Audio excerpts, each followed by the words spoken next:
নমস্কার, আপনাদের সকলকে আমার চ্যানেল অপদার্থতে স্বাগত জানাই।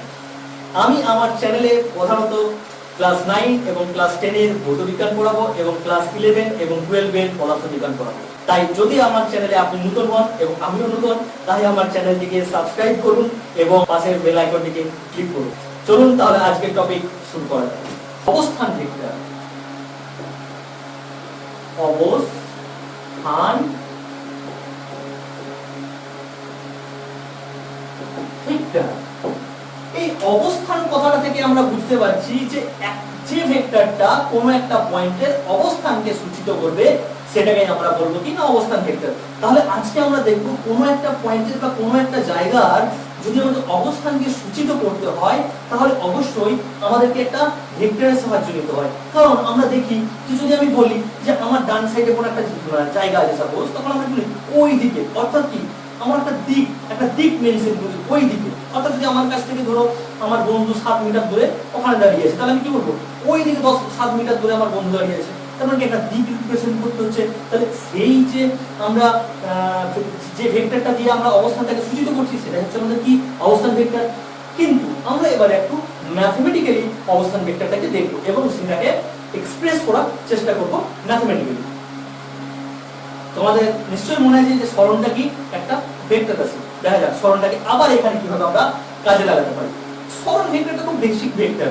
এই ভেক্টরটাকে কাজে লাগিয়ে আমরা ভেক্টরটাকে খুব ভালোভাবে উপলব্ধি করতে পারি। হ্যাঁ, চলো দেখা যাক। এখন আমি ভেক্টর আলোচনার সময় ভেক্টরের বীজগণিত আলোচনা যখন শুরু করি তখন আমি একটা কথা বলেছিলাম যে ভেক্টর বীজগণিত করার জন্য আমরা জ্যামিতির সাহায্য নিই। আর যেহেতু জ্যামিতির সাহায্য নিই তাই একটা ভেক্টরকে জ্যামিতিক দ্বারা প্রকাশ করি। তাহলে একটা ভেক্টরকে জ্যামিতিক দ্বারা প্রকাশ করতে গিয়ে আমরা কি দেখেছিলাম, একটা সরলরেখা, সেই সরলরেখাটা কি করে না একটা ভেক্টরের মান প্রকাশ করে। আর সরলরেখাটার মাথায় যে একটা তীরচিহ্ন থাকে সেই তীরচিহ্নটাকে আমরা কি করেছিলাম না ইউনিট ভেক্টর।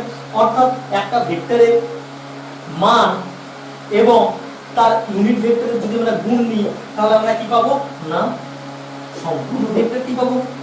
তাহলে আমরা কি বলেছিলাম না এই যে আমাদের সরলরেখাটি, এই সরলরেখাটি যদি দৈর্ঘ্য সেটি কি প্রকাশ করে না ভেক্টরটির মান প্রকাশ করে।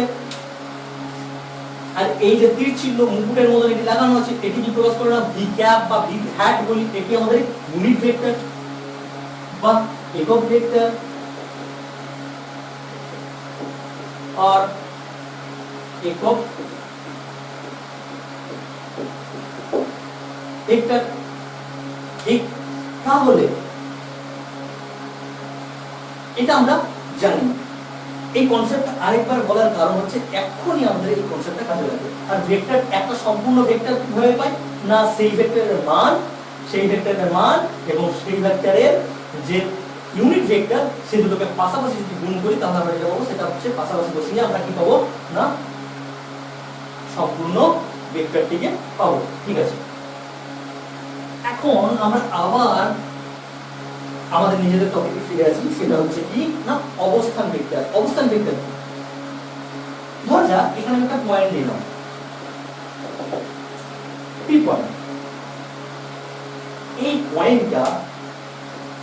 এই পয়েন্টটাকে যদি আমার বলতে হয় যে পয়েন্টটা বোর্ডের মধ্যে কোথায় অবস্থিত, আমি এখন একটা তল নিচ্ছি, জাস্ট এক্স অ্যাক্সিস আর ওয়াই অ্যাক্সিস আছে, অ্যাক্সিস পরে আসছে। এখন আমি সাধারণভাবে জিজ্ঞেস করছি এই পয়েন্টটা কোথায় অবস্থিত। আমরা দুজন বন্ধু দাঁড়িয়ে আছি, একজন এখানে দাঁড়িয়ে আছে, একজন এখানে দাঁড়িয়ে আছে, আর একজন এখানে দাঁড়িয়ে আছে। তাহলে তিনজনের ক্ষেত্রে এই পি পয়েন্টের অবস্থানটা সূচিত বিভিন্ন ভাবে হবে। কারণ আমি বলবো এই দিকে, এ বলবে এই দিকে, এ বলবে এই দিকে। অর্থাৎ তিনজনের জন্য আমার পি এর অবস্থানটা ভিন্ন। পিটা এক জায়গাতে আছে কিন্তু যেহেতু আমাদের অবস্থানগুলো আলাদা তাই আমাদের রেসপেক্টে আমরা যখন কোনো একটা অবস্থানকে সূচিত করি তখন আমরা কোনো একটা জায়গার সাপেক্ষে সেই তার অবস্থানটাকে সূচিত করি। তাহলে আমার এখানে এর ক্ষেত্রে অবস্থান এখানে, এর ক্ষেত্রে অবস্থান একটু এই যে নিচের যে সরলরেখাটা মানে এটা প্রায় সমান না ঠিক মানে এটা কি একটু কোণে আছে অনুভূমিক রেখার সাথে। এর যে কোণটা এটা একটু কম, এর আবার কোণটা সম্পূর্ণ বিপরীত দিকে। তাহলে এই অবস্থানটাকে সূচিত করার জন্য আমরা কি করব না এমন একটা প্রসেস অবলম্বন করব যেটা কিনা সবার ক্ষেত্রে সেম হয় এবং আমরা চট করে সেটা সম্বন্ধে ধারণা করতে পারি। তাহলে তার বেস্ট উপায় কি না আমরা যদি এরকম একটা কোঅর্ডিনেট সিস্টেম নিই, কোঅর্ডিনেট সিস্টেমের কাজ কি না কোনো একটা আপাতত আমরা জানবো যে একটা কোঅর্ডিনেট সিস্টেম, আমরা কোঅর্ডিনেট সিস্টেম এই কথাটার সাথে পরিচিত, তাই আমি কোঅর্ডিনেট সিস্টেমটা বলছি। কোঅর্ডিনেট সিস্টেম মানে আমাদের x Axis y Axis x y z এই যে আমরা ফ্রেম অফ রেফারেন্স ইউজ করি বা নির্দেশ তন্ত্র যেটা আমরা এই জায়গায় পড়েছি সেটাই বলছি যে এই নির্দেশ তন্ত্রের কাজ কি না কোনো একটা পয়েন্টকে নির্দেশ করা যে সেটা কোথায় আছে। তাহলে আমরা যদি একটা কোঅর্ডিনেট সিস্টেম নিই তাহলে এই কোঅর্ডিনেট সিস্টেমের রেসপেক্টে এই পি পয়েন্টের একটা অ্যাড্রেস দিতে পারবো। অ্যাড্রেসটা কি হবে যদি আমি এই অরিজিনে দাঁড়িয়ে থাকি তাহলে পি পয়েন্টটা আমার কোথায় অবস্থিত আমি কি বলতে পারি এই দিকে আমি x ঘর গেলাম আর x ঘর যাওয়ার পর ঠিক x এর সাথে লম্ব হবে আমি y গেলাম, তাহলে আমি পি পয়েন্টে পৌঁছে যাব। তাহলে পি এর অ্যাড্রেস কি হলো না x, y। কোঅর্ডিনেট সিস্টেম হচ্ছে আমাদের পোস্টাল সিস্টেমের মতো। পোস্টাল সিস্টেম যেমন কি করে না কোন একটা দেশে কোন একটা জায়গার অ্যাড্রেস দেয়, ঠিক সেই রকম যখন আমরা কোঅর্ডিনেট সিস্টেম ইউজ করি সেই কোঅর্ডিনেট সিস্টেম কি করে না স্পেসে কোন একটা পয়েন্ট আছে সেই পয়েন্টটাকে অ্যাড্রেস দেয় যে সেই পয়েন্টটা কোথায় অবস্থিত। তাহলে এটা কোথায় অবস্থিত না x, y বিন্দুতে অবস্থিত। এখন যদি আমি ভালো করে লক্ষ্য করি তাহলে পি পয়েন্টের এই ও পয়েন্টে পি পয়েন্ট বলে ফেললাম ও পয়েন্টে দাঁড়িয়ে আমি পি পয়েন্টের আমি যদি বলি যে পি পয়েন্ট আমার কোন দিকে আমি কি বলবো না এই দিকে।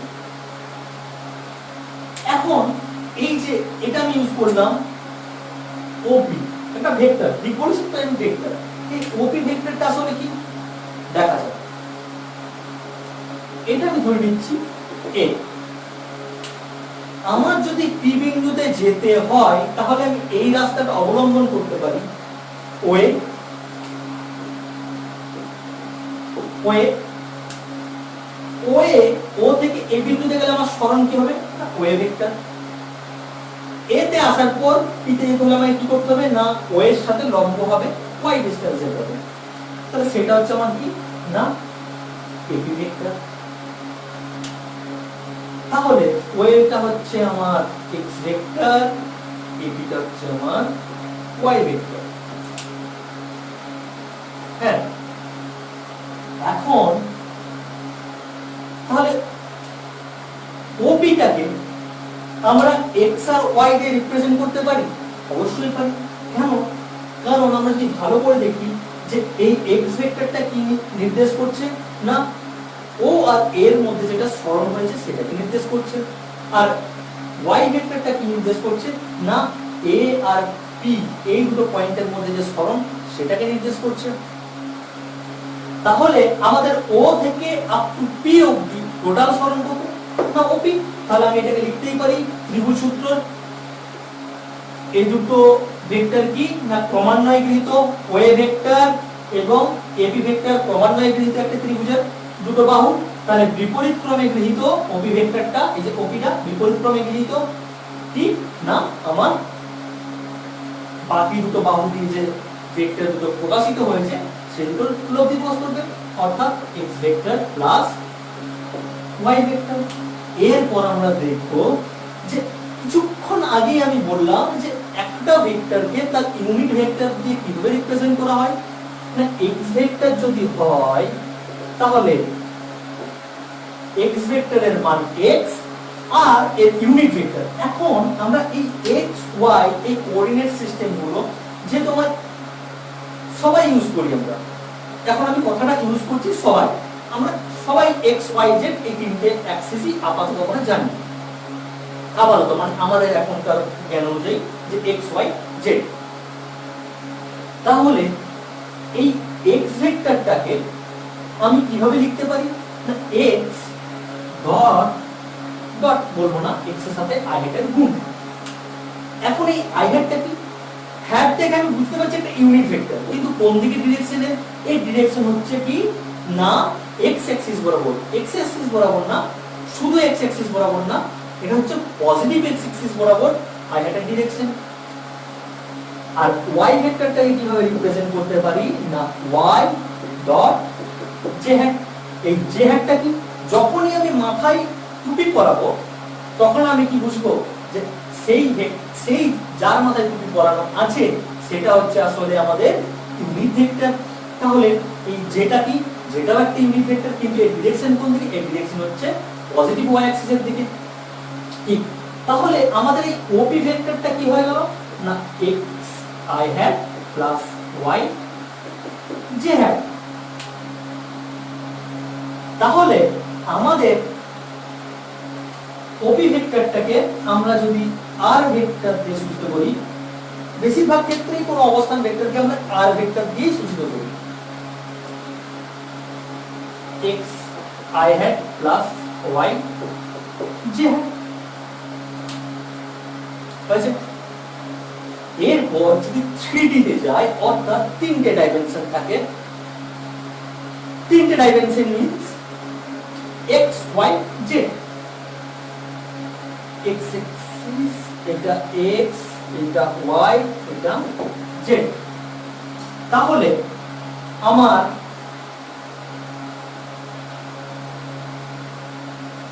একটা এই পয়েন্টটাতে যদি আমরা এরকম ভাবি যে এই পয়েন্টটাতে একটা মাছি বসেছিল, এটাই না থাক ওই টপিক সেটা দাও না, আপাতত এটা দেখি। এই যে পয়েন্টটা পি পয়েন্ট, এটাকে আমরা কি বললাম, এই অরিজিন থেকে আমাদের এটার পজিশন ভেক্টর কি হবে না আর ভেক্টর। এই আর ভেক্টরটা কি না x i hat plus y j hat। এরপর যদি এই পয়েন্টটা কি এখানে আমার যদি এই পয়েন্টটাকে সূচিত করতে হয়, তাহলে কি না আমি এখান থেকে ডিরেকশন কোন দিকে দেবো, এইদিকে দেবো। তাহলে তাহলে এই পয়েন্টটাতে পৌঁছাতে পি প্রাইম হচ্ছে, তাহলে এই পয়েন্ট পি প্রাইমে পৌঁছাতে আমাকে কোন দিকে পথ অবলম্বন করতে হবে না x অ্যাক্সিস বরাবর x ডিসটেন্স যেতে হবে, y অ্যাক্সিস বরাবর y ডিসটেন্স যেতে হবে, দেন আসার পর উপর দিকে z ডিসটেন্স যেতে হবে, তবেই আমি পি প্রাইম বিন্দুতে পৌঁছাবো। তাহলে ব্যাপারটা ঠিক এইরকম দাঁড়ায়, বুঝছো? ব্যাপারটা ঠিক এরকম দাঁড়ায়। এটা হচ্ছে আমাদের আর ভেক্টর, এদিকে x অ্যাক্সিস আছে, এদিকে y অ্যাক্সিস আছে, এটা ঠিক উপরেই হচ্ছে আমাদের p প্রাইমটা, আর এটা হচ্ছে p। তাহলে এই p প্রাইমটাকে আমরা কিভাবে যেতে পারি না x অ্যাক্সিস বরাবর আমরা এলাম x ঘর, y অ্যাক্সিস বরাবর এলাম y ঘর, এরপর z অ্যাক্সিস বরাবর যাচ্ছি z ঘর, তবে আমি p প্রাইমে পৌঁছাবো।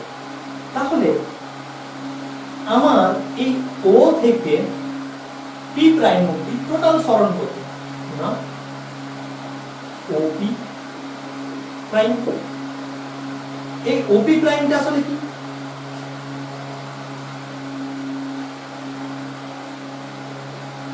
op প্রাইমটাকে আমি বলতে পারি যে এই যে আর মানে এই o p p ড্যাশ, এই ত্রিভুজটা যদি আমি দেখি o p p ড্যাশ, এই ত্রিভুজের OP আর PP ড্যাশ, এই দুটো হচ্ছে আমার কি না ক্রমান্বয়ে গৃহীত বাহু।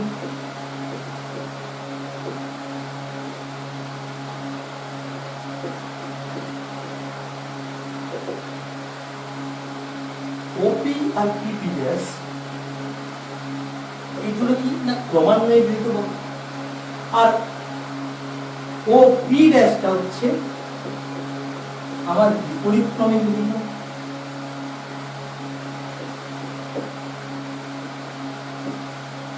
তাহলে এই ও পি পি ড্যাশ এই ত্রিভুজটা এই দুটো বাহু যে ক্রমান্বয়ে কিন্তু দুটো ভেক্টরকে প্রকাশ করছে, তাহলে এই দুটোর যে যোগফলটা কোনটা দিয়ে প্রকাশিত হবে না ওপি বি ড্যাশ দিয়ে প্রকাশিত হবে। তাহলে আমরা কি লিখতে পারি যে O P dash vector equals to OP vector plus P dash vector. এখন ওপি ভেক্টরটাকে আমরা কি দিয়ে রিপ্রেজেন্ট করেছিলাম আর ভেক্টর দিয়ে, আর একটা নতুন ভেক্টর কি পেলাম না পিপি ড্যাশ ভেক্টর। পিপি ড্যাশ ভেক্টরটা আসলে কি না জেড, পিপি ড্যাশ ভেক্টরটা আসলে কি জেড অ্যাক্সিস বরাবর আছে, তাই জেড অ্যাক্সিস বরাবর আছে ইউনিট ভেক্টর জেড অ্যাক্সিস বরাবর ভেক্টরটার মান কত না জেড, যে সরণটা আছে তার মান হচ্ছে জেড, আর এটার ইউনিট ভেক্টর কি দিয়ে প্রকাশিত হয় না কে হ্যাট দিয়ে প্রকাশিত হয়, তাহলে জেড কে হ্যাট। এগুলো আমরা শুনেছি I hat J hat K hat, তাই আমি এগুলো নিয়ে বিস্তারিত আলোচনা করছি না। আর ভেক্টর প্লাস জেড ভেক্টর,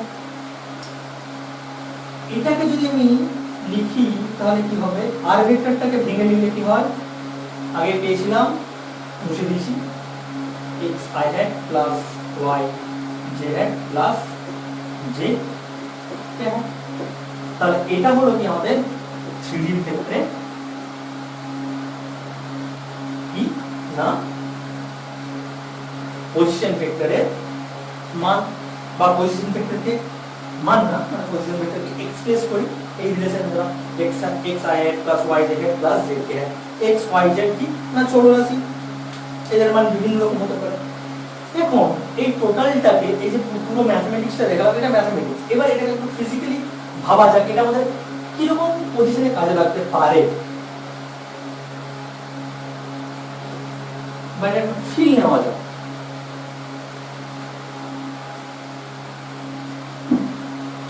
যদি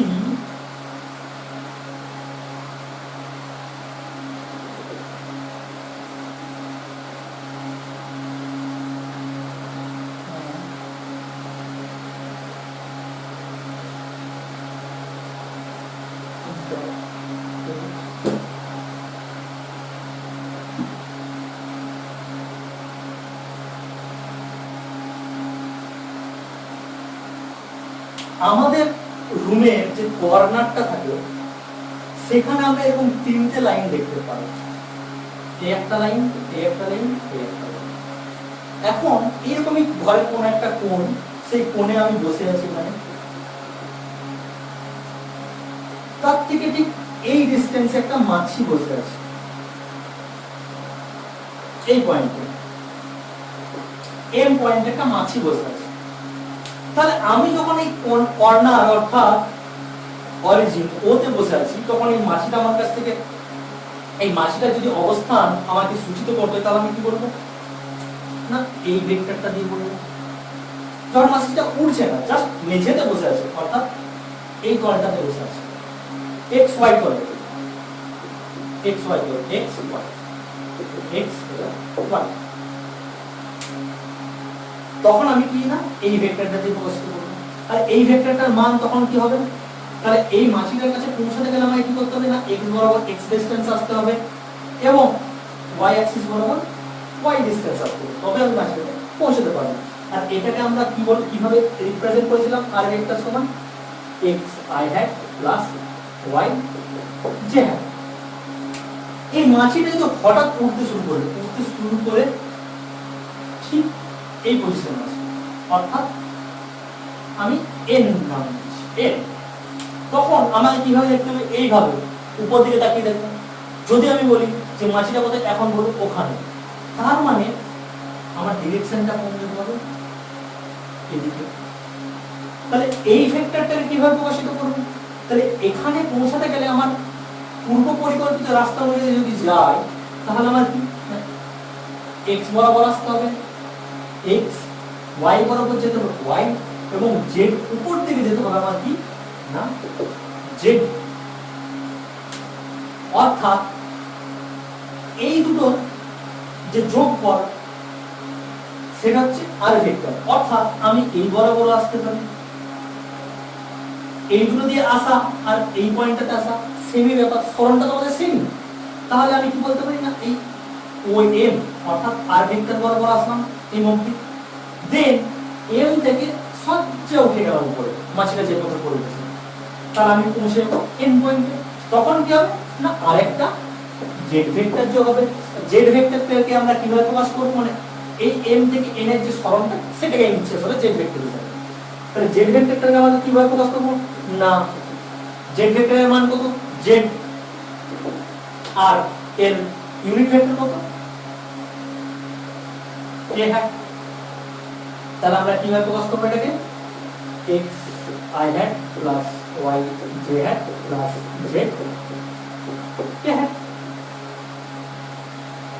তখন এটাকে আমরা নাম দিলাম ক্যাপিটাল আর।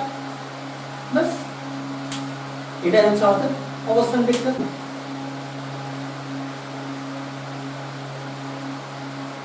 আজকের মতো এখানে, ধন্যবাদ, ভালো থাকবেন।